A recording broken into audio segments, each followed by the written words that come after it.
Do you think you've uncovered the true meaning of Genesis? Think again.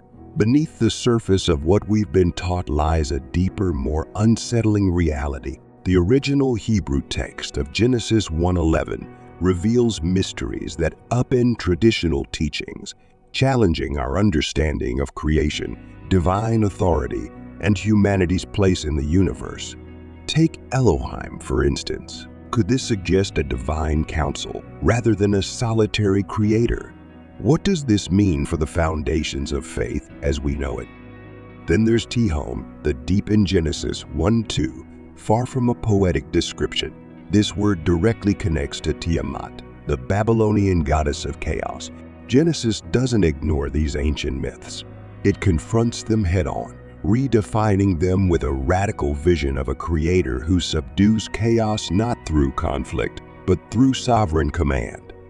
What does this tell us about the nature of creation? And what about the tree of knowledge? The story isn't just about disobedience. The Hebrew text reveals Adam and Eve's choice was far more than rebellion. It was humanity's first claim to autonomy, a decision to seize control of morality itself, forever altering the divine-human relationship. Genesis 1:11 is not just a collection of ancient stories. It's a cosmic battlefield, exposing humanity's dangerous flirtation with power, the struggle between chaos and order, and the tension between rebellion and restoration. If you're ready to dig deeper, to question everything you thought you knew, then prepare for a journey that will transform the way you see the Bible and your place within its story. In the original Hebrew text, God isn't called God, he's called Elohim, a plural noun. What does that mean? Are we talking about multiple divine beings? And why does Genesis mention the deep, echoing ancient myths about chaotic seas? Today, we're diving deep into the hidden layers of Genesis 1:11, where we'll uncover the mysterious Elohim, the cosmic waters, and the shocking truth behind the tree of knowledge. If you're ready to challenge everything you've been taught, stay tuned. Now let's dig into one of the most intriguing mysteries of Genesis, the use of the word Elohim and what it reveals about the nature of God and the divine council. Many believers, especially in mainstream Christianity, often gloss over this critical detail because it raises far too many unsettling questions. But let's stop and think for a moment. In Genesis 1:26, we read, "Let us make man in our image, after our likeness." Who exactly is this us? Some theologians try to dismiss it by calling it a royal we, but that argument falls apart under scrutiny. A royal we in an ancient Near Eastern text that didn't even use such pronouns. That explanation seems more like an intentional avoidance of a much larger and more controversial truth. Could Elohim be hinting at something far more significant than we've been taught? The ancient Hebrews weren't operating in a cultural bubble. They were surrounded by societies that believed in divine councils, assemblies of gods or heavenly beings who took part in shaping the world. The Canaanites, the Babylonians, many of them had similar concepts. But here's where it gets even more shocking. If you look closely at the original Hebrew, the Bible might actually be suggesting something very similar. Not multiple gods in the pantheistic sense like in Greek mythology, but rather a council of heavenly beings working in unity under one supreme authority. This could radically alter how we interpret Genesis, and it certainly doesn't fit neatly with the conventional teachings of the church. But we're just scratching the surface. The original Hebrew texts depict these beings, these Elohim, as having a role that goes far beyond merely creating humans. Some scholars suggest that this theme of a divine council echoes throughout the entire Bible, not just in Genesis. It resurfaces in passages like Psalm 82, where God is described as standing among the divine assembly, chastising other heavenly beings.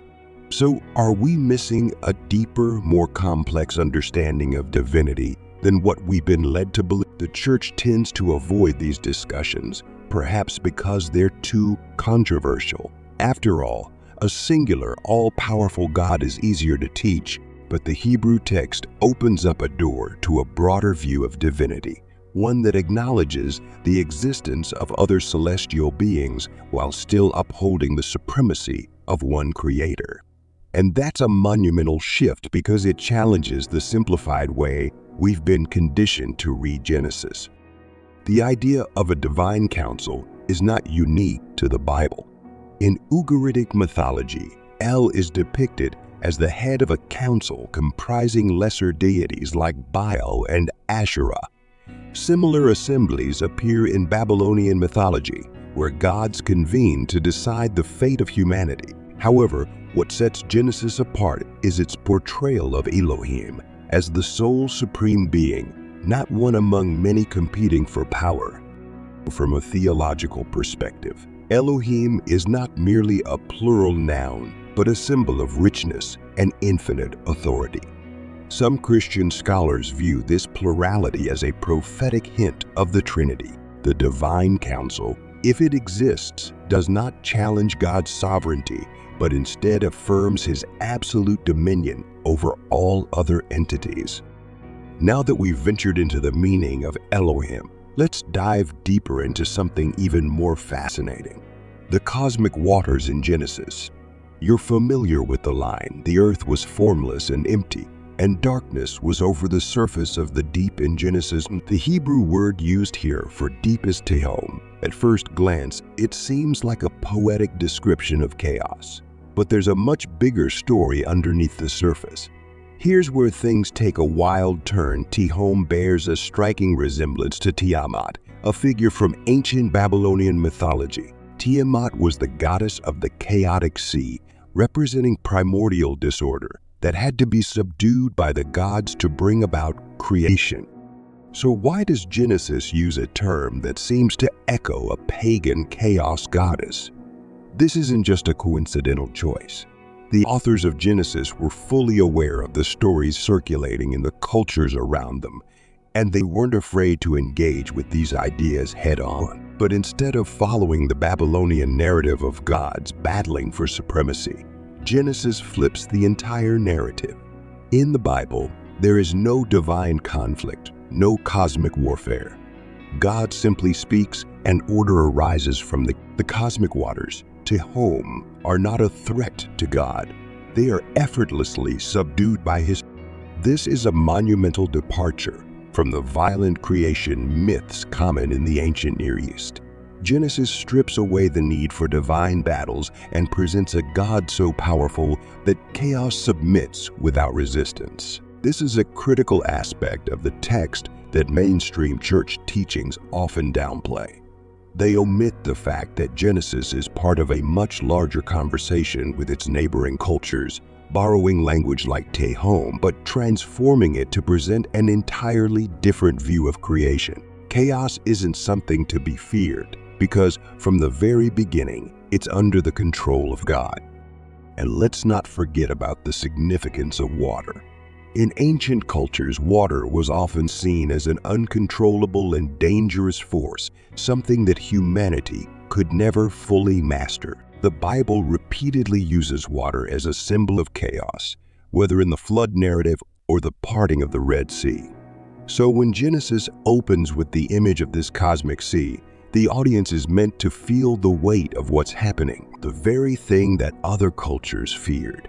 This primordial chaos, God commands with ease. The text directly confronts these ancient fears, declaring, "You see all that chaos out there, it's nothing to God." From the very start, this interpretation not only challenges ancient myths, but also modern readings that tend to downplay the drama of Genesis. What we're witnessing here is the reordering of the entire universe, without a single struggle or ounce of effort. The original Hebrew makes this clear in ways that translations just can't capture. It's not a passive event. It's a deliberate, sovereign act of creation. All right, so we've talked about Elohim and the cosmic waters, but now let's get into one of the most misunderstood parts of Genesis: the tree of knowledge. Everyone's heard this story, right? Adam, Eve, The serpent, the forbidden fruit. It's usually presented as a simple morality tale about disobedience. But when you look at the original Hebrew, this story takes on a whole new level of depth, and it's not as black and white as the church often teaches. First, let's look at the word for knowledge in Hebrew, which is datate. It's not just about knowing facts or having information. In Hebrew, dot carries a much heavier meaning. It's experiential, intimate knowledge. It's the same kind of word used for when a man knows his wife. So when Adam and Eve eat from the tree of knowledge, they're not just learning some trivial fact about good and evil. They're stepping into a deeper experiential understanding of morality. They're choosing to experience it for themselves. And here's where it gets really interesting. When God tells Adam and Eve not to eat from the tree, He's not just issuing an arbitrary rule. He's giving them a choice.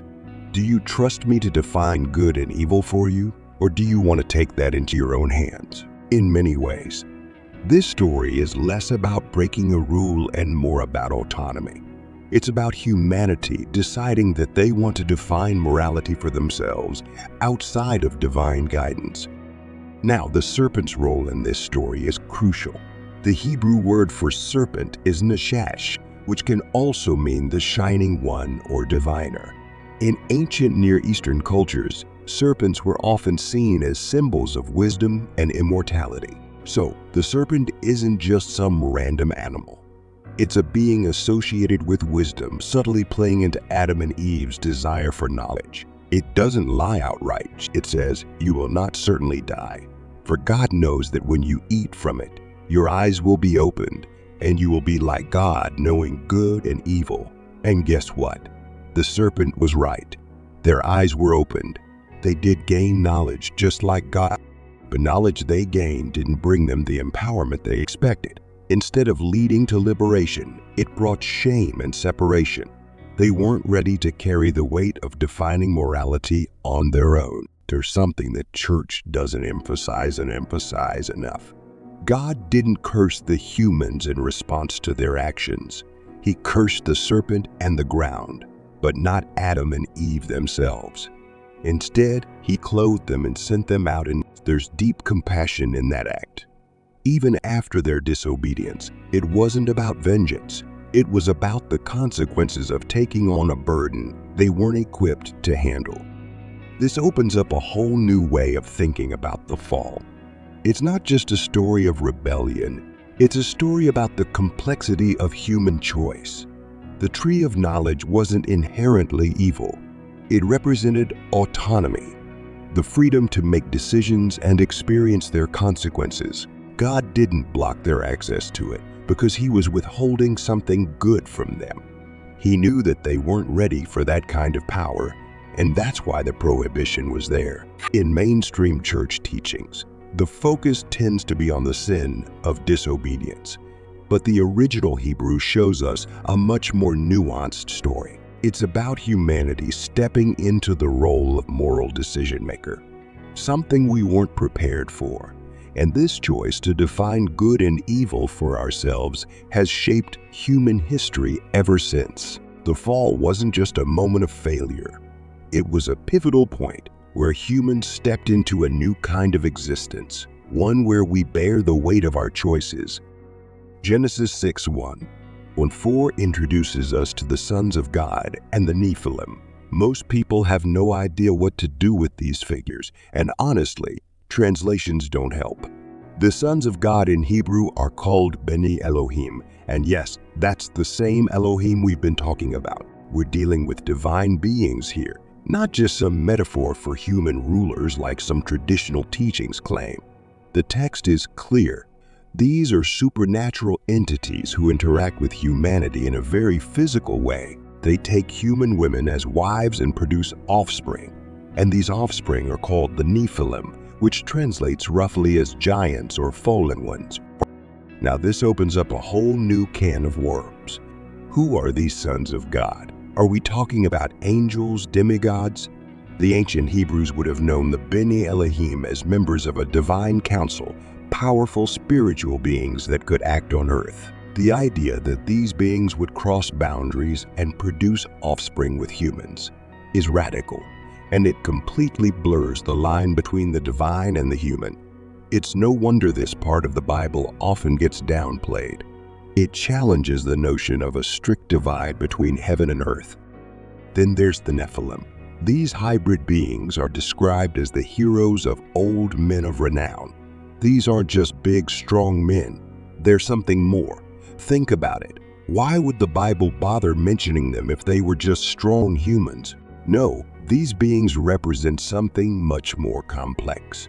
In the context of ancient Near Eastern mythology, giants often symbolized chaos or beings that disrupted the natural order. What's fascinating here is that Genesis is acknowledging the existence of these extraordinary beings without glorifying them.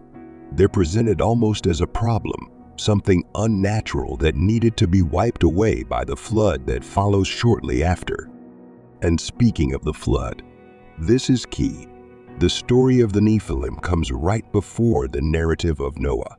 It's not a coincidence that God decides to flood the earth after these beings show up. The Hebrew text suggests that the boundaries between the divine and human realms have been crossed, and this results in a world so corrupt that God decides to start over. The existence of the Nephilim is framed as part of the reason for the flood. They represent a violation of the natural order, an unholy mixture of the divine and human that throws creation out of balance. This part of Genesis directly confronts the idea that the spiritual world is neatly separated from the physical one. The Nephilim story is a reminder that the divine and human worlds were seen as intertwined, and sometimes dangerously. That's a perspective you don't often hear in church. We're usually taught that the spiritual realm is something up there, distant and unreachable. But Genesis paints a much messier picture. Divine beings don't stay in their realm, and when they cross over into the human world, things get chaotic. And let's not forget that this isn't the only time the Bible talks about divine beings interacting with humans. Later in the Bible, especially in books like Daniel and Ezekiel, we see visions of angelic beings influencing human events. But here in Genesis 6, it's not just influence. It's physical interaction, crossing the line between two worlds. This blurs the traditional boundaries we've been taught, pushing us to rethink what kind of interaction the Bible says happened between heaven and earth. Now that we've unpacked the Nephilim and the mysterious divine beings in Genesis, it makes perfect sense to transition into the story of the flood. But here's the thing. When most people hear about Noah's Ark, they think of a cute Sunday school story. Animals going 2 by 2, a big boat, and a rainbow at the end. But if you dive into the original Hebrew, and if you compare it to the other ancient flood myths out there, this story is anything but simple, and it's definitely not just a children's tale.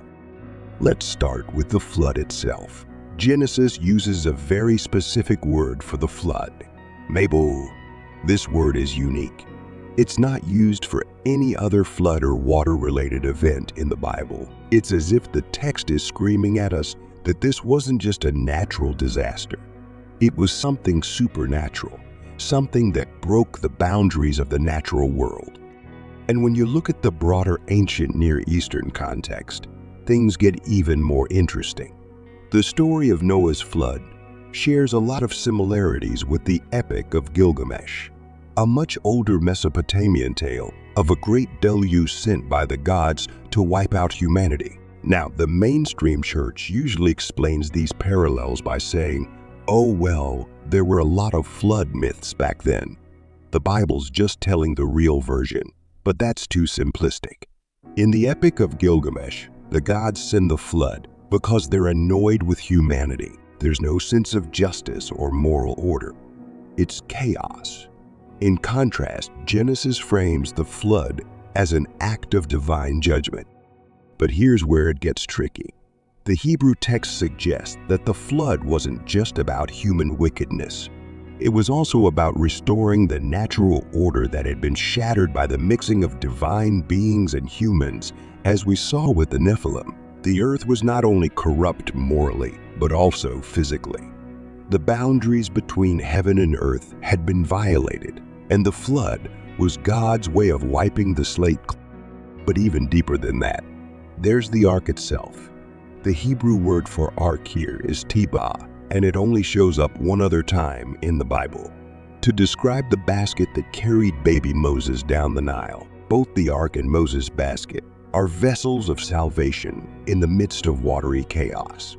But unlike the Mesopotamian versions of the flood story, where the gods are petty and vengeful, the Hebrew story of Noah has a clear purpose. It's about preservation, about starting over. God isn't wiping out humanity out of frustration, but rather out of a desire to restore the world to what it was supposed to. And think about this. The floodwaters themselves are more than just punishment. They're a return to the chaos we talked about in Genesis 1, where God subdued the primordial waters of Tehom. In a way, the flood is a temporary reversal of creation itself, a return to that state of chaos, only for God to bring order out of it again when the waters recede. The flood is an unmaking and a remaking of the world. This changes how we understand, doesn't it? Instead of a tale of punishment, it's a story about cosmic restoration. God isn't just upset because people were sinful. There's a much larger narrative at play. Humanity had disrupted the natural order by mixing with divine beings, and the flood was a divine reset, an act of recreation. The church tends to focus on the moral lesson of Noah's obedience, but the original Hebrew gives us a much more layered picture. This isn't just about following God's commands. It's about the entire cosmic order being reestablished. And then, after the flood, God makes a covenant with Noah and his descendants, symbolizing. But here's something you probably didn't hear in Sunday school. The Hebrew word for rainbow, keshet, also means bow, as in a weapon of war. The rainbow isn't just a pretty symbol of peace. It's a sign that God has hung up his bow. The cosmic war, the chaos, has been subdued, and the natural order is restored. So we've journeyed through the flood, where God reset the cosmic order. But it doesn't end there. The world is given a fresh start. But what happens next? Humanity comes together again, and that brings us to the Tower of Babel, a story that's way more controversial and significant than you might have been taught. Mainstream church teaching tends to treat this story as a simple explanation for the origin of languages. People got too proud, built a tower to reach heaven, and God stopped them by confusing their language. End of story, right? Not even close. The Hebrew text, when you dig into it, reveals a deeper, much more complex narrative that flips the traditional interpretation on its head. Let's start with the tower itself. The Hebrew word for Babel means confusion, but it also directly connects to Babylon, the powerful empire that would later rise and stand in direct opposition to Israel. This isn't just some random tower that people are building. It's a symbol of a much bigger problem: human arrogance and centralization of power. The people say, "Come, let us build ourselves a city with a tower that reaches to the heavens, so that we may make a name for ourselves." This isn't just a story about physical architecture. It's about humanity trying to elevate itself to the status of the divine. They're attempting to assert control over their destiny, over the very boundaries between heaven and earth. The Hebrew text gives the impression that this tower wasn't just about reaching the sky. It was about defying God's plan for humanity. Genesis 1:28 makes it clear that God's intention for humans was to fill the earth, spread out, In other words, humanity was meant to spread it across the world, cultivating and governing it. But what are the people of Babel doing?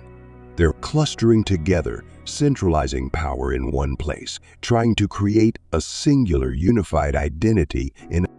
This changes everything. God's scattering of the people and confusion of their language wasn't an arbitrary punishment for building a tower. It was about forcing humanity to fulfill its original purpose. The confusion of languages was a way of breaking up the dangerous consolidation of human power, ensuring that no single human empire could dominate the world unchecked. It was a direct response to humanity's rebellion against the divine order, against the mandate to scatter and fill the earth. The mainstream church often teaches that Babel is about pride, but the original Hebrew suggests something far more political and cosmic. The story critiques the idea of centralization of human power and empire building. In fact, it serves as an indictment of all future empires that try to consolidate power and elevate themselves to godlike status. Babylon, Egypt, Rome, and even modern-day systems. Babel wasn't just an ancient tower. It's a warning against any attempt by humanity to overreach and centralize power in defiance of divine order. And when you look at the broader narrative of Genesis, this story connects directly to everything we've talked about so far. From the disruption of chaos in the beginning to the scattering of the Nephilim and the flood, God repeatedly steps in to restore balance when the natural order is violated. The tower is just another example of humanity crossing boundaries it wasn't meant to cross, trying to take control over its destiny in a way that disrupts the. This story should shake up the way we think about power, control, and divine intervention. The idea that humanity was unified and could have accomplished anything isn't presented as a good thing here. In fact, it was dangerous. Babel was about more than just language. It was about pushing back against the limits God had placed on human power. The scattering of languages wasn't a curse. It was a correction, a way of restoring the balance that humanity had threatened. So after humanity is scattered at Babel and languages are confused, you might think that's where the drama ends. But no, there's one more piece we need to talk about, and that's the covenant of the rainbow. Now, the way most people understand the rainbow is pretty straightforward. It's a symbol of God's promise never to flood the earth again, a sign of peace. But if you take a closer look at the Hebrew, there's a layer of meaning that completely shifts how we think about this moment. In Genesis 9:13, God says, "I have set my bow in the cloud, and it shall be a sign of the covenant between me and the earth." The Hebrew word for rainbow here is quesheh. But what you might not know is that this word doesn't just mean rainbow. It also refers to a weapon, a bow used in battle. So what God is actually saying is that he's hanging up his war bow in the sky. It's not just a pretty arc of colors. It's a declaration that the war between heaven and earth, between divine judgment and humanity, is over for now. That's a game changer. The rainbow is not just a promise of peace. It's a visual sign of God laying down his weapon. This changes how we see the flood narrative and the entire sequence of events leading up to it. Before the flood, there was chaos, rebellion, and a breakdown of the natural order. God responded with judgment, but now he's making a clear statement. I'm stepping back. The war is over. The earth has been restored and humanity is getting another. The rainbow doesn't erase the possibility of future judgment. It just promises that it won't come in the form of a flood again. In other words, God's bow is still there. It's hung up in the clouds, visible for all to see. The potential for judgment is still present, but now it's tempered by mercy and a promise of restraint. God is making a covenant, not just with humanity, but with the entire earth, signaling that the cosmic war we saw through the flood has been brought to a close, but only under specific terms. And this is where the mainstream church narrative often misses the deeper message.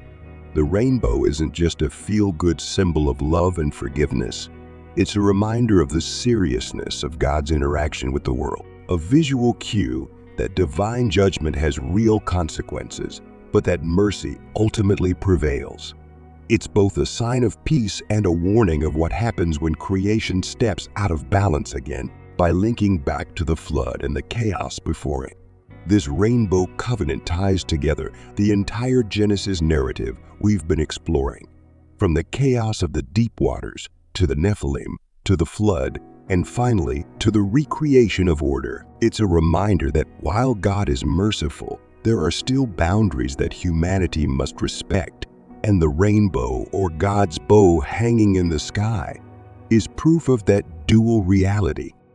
Building on the themes of divine judgment, restoration, and the delicate balance between chaos and order explored in the flood narrative, we can draw powerful connections between the ancient lessons of Genesis and the challenges humanity faces today. The themes of chaos, centralized power, and moral autonomy in Genesis remain profoundly relevant to modern challenges. Chaos, represented by the primordial waters of Tehom, mirrors the unpredictability of today's crises, from environmental disasters to the unchecked spread of misinformation. Just as God subdued chaos in the creation narrative, we are called to bring order to these disruptions. Whether by addressing climate change or navigating the ethical use of technology, the story of Babel warns of the dangers of centralized power, where humanity's attempt to make a name for ourselves through unity and control resulted in God's intervention to scatter and decentralize. Today, the centralization of power in global corporations, governments, and technological monopolies risks suppressing diversity and perpetuating inequality. Genesis reminds us of the importance of distributing authority equitably to maintain. Meanwhile, the story of Adam and Eve and the tree of knowledge resonates with modern debates about moral autonomy. Humanity continues to push boundaries in areas like artificial intelligence, genetic engineering, and bioethics, often without fully understanding the consequences of self-defined morality. Genesis cautions that such autonomy carries immense responsibility and potential for harm. Yet amid these warnings, Genesis also offers hope. God's consistent restoration after humanity's failures, whether through the flood or the covenant of the rainbow, emphasizes the possibility of redemption and renewal. In an age of global uncertainty, the lessons of Genesis challenge us to confront chaos with humility, balance freedom with responsibility, and trust in a higher purpose to guide our path forward. These ancient texts challenge us to dig deeper, to embrace a more nuanced understanding of our relationship with the divine. It's not just about rules or punishment. It's about balance, trust, and the consequences of human autonomy. Thank you so much for watching and taking the time to dive into these profound lessons from Genesis. If this discussion sparked your curiosity or gave you a new perspective, we'd love to hear your thoughts. Drop a comment below and join the conversation. Don't forget to hit the like button if you enjoyed this video, and make sure to subscribe to our channel for more deep dives into the Bible's hidden truths and timeless wisdom. Don't forget to turn on the notification bell so you'll never miss an update. Together, let's continue exploring the rich layers of meaning in Scripture. Thanks again for watching, and we'll see you in the next video. God bless.